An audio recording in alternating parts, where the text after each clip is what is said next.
of this journalist Jamal Khashoggi, an especially grisly murder, I should note. And he's really never wavered, Anderson, on how he's felt about them. And I think that's what's so striking about the fact that now the White House is confirming, yes, he is going to make this formal visit there just a month from now, given statements like these that he made on the campaign trail.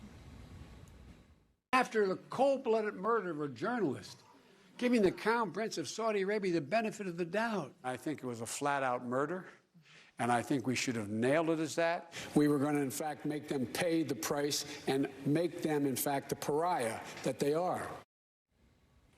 Clearly, you see him denouncing it time and time again, making them a pariah. Obviously, going to visit and having this official trip there is not making them a pariah, but I think this is where you see the realities of being president with what you say on the campaign trail, Anderson. Not just being president, but being president at a time when gas prices are high and your popularity is low. How is the White House explaining this change?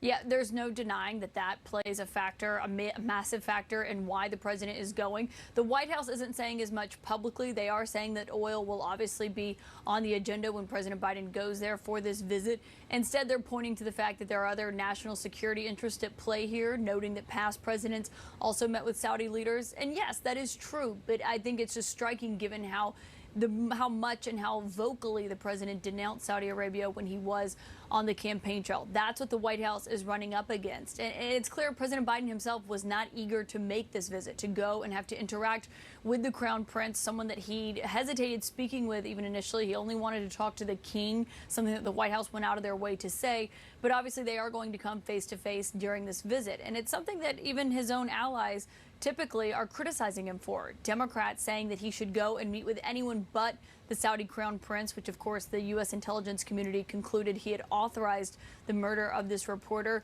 Senator Chris Murphy saying that the White House should at least show that they have commitments from Saudi Arabia to change going forward before they make this visit.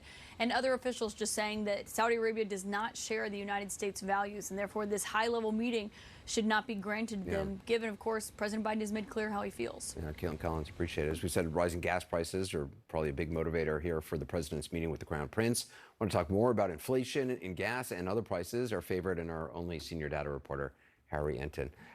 Put this inflation in context. How bad is the surge in prices? It's awful. I mean, it's awful, and how people feel about it is even worse. You know, you look at the consumer sentiment right now, and what do you see? This is the worst consumer sentiment ever measured by the University of Michigan, going all the way back since 1952. Wow. You basically, even if you double my age, that doesn't get you back to 1952. And while I'm young, I'm not that young, right? The second worst, 1980. The third worst, 1980. I don't have to remind you, inflation got Jimmy Carter. It killed that presidency. And in terms of why are consumers feeling this bad?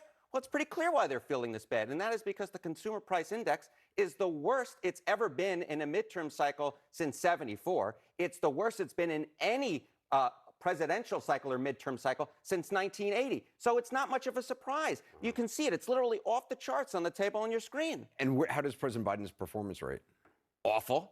I mean, I knew that was the answer. The answer is awful. I mean, you know, I'll compare it to Carter at this point in his presidency, right? Look at the disapproval rating Joe Biden has on inflation right now. Wow. It's over 70%. Carter was not even there at this point in mid-1978. When you're doing worse than Jimmy Carter's doing in the minds of Americans on inflation, you know that they're holding you responsible for the conditions that are currently on the ground that are hurting Americans in their pocketbooks. Obviously, Biden's not on the ballot, but which party do voters trust more right now?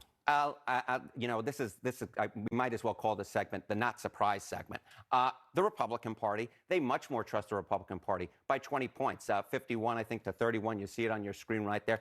This is specifically on inflation. This is specifically on inflation. This is specifically on inflation. If you look at the broader economic spectrum as well, it's basically the same numbers, but it's inflation that is driving these numbers, driving the numbers on the economy, and driving the negative perceptions of Biden. And not surprisingly, voters are running the other way, going to Republicans. I mean, obviously for Democrats, any comparison to Jimmy Carter at this stage for President Biden, it's not a great comparison there. It's not a great comparison. And indeed, what you're seeing right now, essentially, is that if you look towards what do voters think are important towards the midterm elections.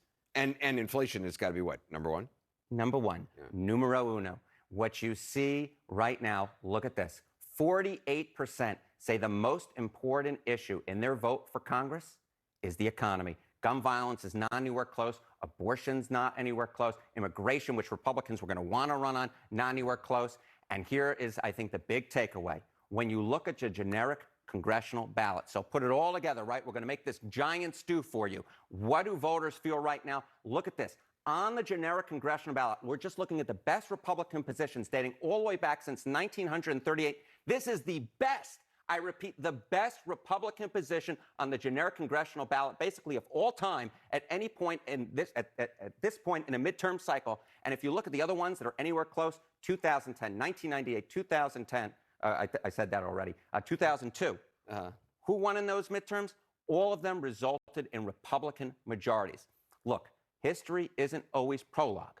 But if you're looking at those numbers, you got to feel pretty good if you're a Republican, right? I couldn't understand that graphic.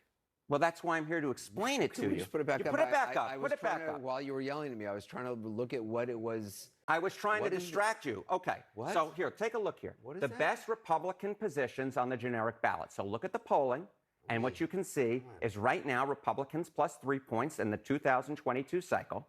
In 2010, it was a tie. Okay. Then in that right column, you see who won the majority. And you can see Republicans win when they're either leading or even tying underneath the best Republican position. At this point, it's in midterm elections since 1930. When I do it at a wall, it's a little bit clearer. Okay. But that's why we have the time. That's why I run through the graphics fast so we can get back to it, and then we can have this lovely back and forth. I appreciate it. So what, yeah, okay. No, I mean, look, here's the deal. The economy is almost always the thing that drives people's preferences. So says James Carville. So it's the economy, stupid, right? He said that back in 1992. That still holds in 2022, 30 years later. Yeah. I'm not going to tell you my age in 1992, but I wasn't yet in preschool. Harry Enten, I appreciate it. Thank you very much rubbing in his age. I'd like to. Yeah. Still to come, the latest on the fighting in Ukraine. Plus, where is Alexei Navalny? Lawyers for the imprisoned Russian dissident said they tried to visit him in prison today. He was not there. Nobody told him where he is. I'll discuss Navalny's whereabouts with one of his top associates next. I'm Leo. You must be Nancy. I've never done anything like this in my life. There are nuns with more sexual experience than me. Do you want me to brush my teeth? Nancy, let's go to bed. Okay. Good luck to you, Leo Grant. Rated R. Only on Hulu Friday. Lemons, lemons, lemons. The world is so full of lemons. When you become an Expedia member, you can instantly start saving on your travels. So you can go and see all those lemons for less. For people living with HIV, keep being you and ask your doctor about Biktarvy. Biktarvy is a complete one-pill